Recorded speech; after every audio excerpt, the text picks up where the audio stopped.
We'd like to talk about the importance of fact-checking, especially in social media. This is Dr. Liz from Sex Positive Psych. This is Cathy Vartuli from the Intimacy Dojo. And this is, again, a delicate topic. We seem to pick a lot of them this weekend. We're just looking for, like, the hot button issues, apparently. Yeah. I think we don't... One of the things we want to talk about, and I know my feelings are very intense, and a lot of people's feelings are very intense. We're talking about the election and other things that are going on.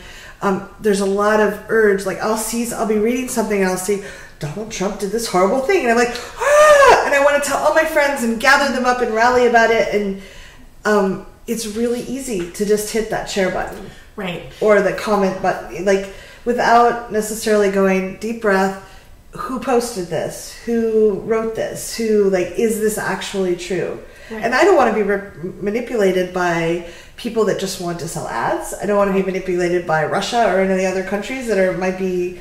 by propaganda. And it, like, from a psychological perspective, right? When your limbic system is strongly activated with strong emotions, it can override your frontal lobes, which is where you do critical thinking, future planning, all those kind of executive functions, right? And so when you see something that triggers those very strong emotions in you, it can be hard to find that place of self-control to take that step back and say, okay, well, who posted? Are they reputable? What sources do they cite? Is everything that they cite referencing back to the same thing? You know, taking that time to take a critical look at the things that we're posting. Yeah. So during the election, there were people that were writing really inflammatory information. They were headline grabbers. They wanted to get you to the page so their ads would sell on that page, and they were making money on it. And so they would make up news or exaggerate news without fact checking, and people were believing it. And especially when we see things, our brains. And there are a lot of very popular sites that do this. Yeah. Like Real Pharmacy, Food Babe. There's actually, we'll link in the comments, there's a whole webpage devoted to fake news sites that you should probably avoid on both sides of the political aisle that are known for having poor relationships with facts. Yes.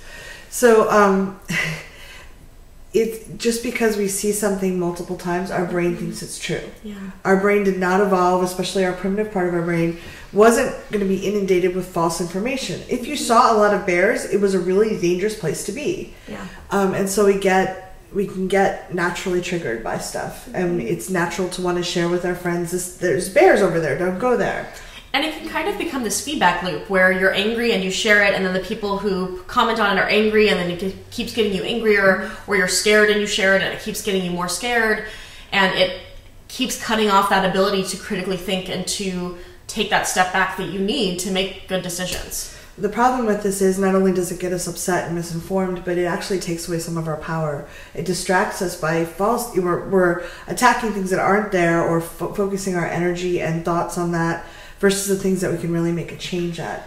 And in politics, in our own community, there's a tendency for, and this is just human, for people to get caught up in the drama of things. And it is very dramatic, the politics right now. It is. And everyone has sensitive feelings, so like it's easier to be alerted and activated. But there's ways to check. Yeah. And I think that whether it's articles on the internet or things happening in your own community, if you're noticing that you're having a really strong emotional reaction, what I like to say is strike when the iron is cold. If you're super activated, that's not the time to make the post. That's not the time to send the email to your ex. That's not the time to make the phone call. That's the time for you to figure out where your emotions are coming from, take a step back, and do some investigation. Because it is so easy when you're activated to pass around things or say things or do things that you later end up regretting. Or just not even knowing about, but it's incited someone else. So if it's on a community level, we encourage you to reach out to people that are actually in the know, if you're in a space to do that. Yeah. Message them or Facebook them or call them.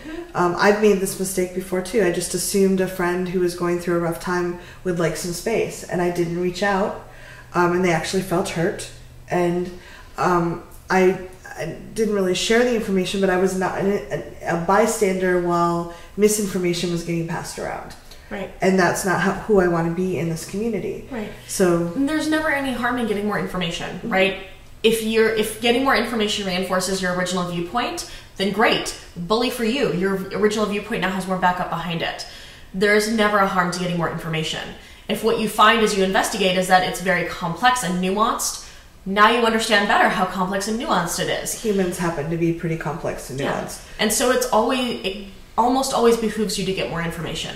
There are very few things that are as time sensitive as we feel they are. Right. And we're not going to call up Obama or a senator to check on news, but we can look at where it's coming from. A lot of smaller networks don't have the editorial staff to actually fact check things. Mm-hmm. That doesn't mean we shouldn't look at what they're promoting. We can check Snoops or other things to see whether it's factual or not. But if it's a bigger news outlet, verify where did it come from? Do they actually have real quotes in there, or are they just saying things? And does it seem believable or not? Mm-hmm. Like, if we can, and we don't always have bandwidth, but I'm trying to not hit share immediately. I'm trying to take the time to at least spend 5 minutes Googling it and seeing if it's actual before I send it out to the community and add to I don't want to add noise to a community that is now needing to focus more than ever. Yeah. And to support each other and be there for each other. Absolutely. Again, take the time. It's never a ton of time. You're not going to spend an hour researching this article. If you do a quick search on some of the key terms in the article and you find that every other article you find references back to the exact same source, mm-hmm. that's generally a problem. That's generally a sign that they're all quoting from the same blog post or the same Twitter. And that can happen because news is moving so fast. Mm-hmm. A lot of places don't take the time to research it, mm-hmm. and they'll just refeed the same. And there's actually a whole book on how to generate news mm-hmm. Using that. If you can get an article that's grabbed by a bigger news, and all of a sudden the big places are promoting it too. Yeah. So our energy right now, our focus is so needed to be in a direction that's going to actually do us good. Yeah. It won't do us good if we're going on false information mm-hmm. or rumors or fighting amongst ourselves. Mm-hmm. So if we can, we really just encourage you to take the extra couple minutes to fact check, or don't hit share until you get a few minutes to do that. Yeah. And again, strike when the iron is cold. Yeah. If you're still super upset, it's time to take a break from that. And I'm guilty of this too. We're all guilty of this. Our brains aren't designed for the modern world that we live in, right? They're not designed. Situation where crazy stuff is happening. Right. And the internet can make it so easy to share things with less of a feeling of accountability than you would have if you were sharing that information face to face. Like if I walk up to Cathy and tell her, this is what I read on the internet, I have a very different accountability to Cathy than I do if I just hit share and Cathy happens to see it. Yeah. Right? And so the degree of disconnection and anonymity provided by the internet can make it much easier to be more impulsive in ways that we wouldn't be in person. Yeah. So thank you very much for listening. There's no criticism implied here. No. Just a call to the community. Let's see if we can make sure our energy is directed to where we can do a lot of good, in spite of the fact some of the headlines that are true being actual just truth. Ridiculous. Just ridiculous. So yeah. Yeah. So. And if you have comments for us, leave them below. Yeah. We would love to hear your thoughts on this. If you have questions for us, let us know. Yeah. Congratulations on taking this time for yourself and learning these things. If you'd like to follow more of this, you can subscribe to my channel here. Social media is up here, and there's more videos of this type here. See you soon.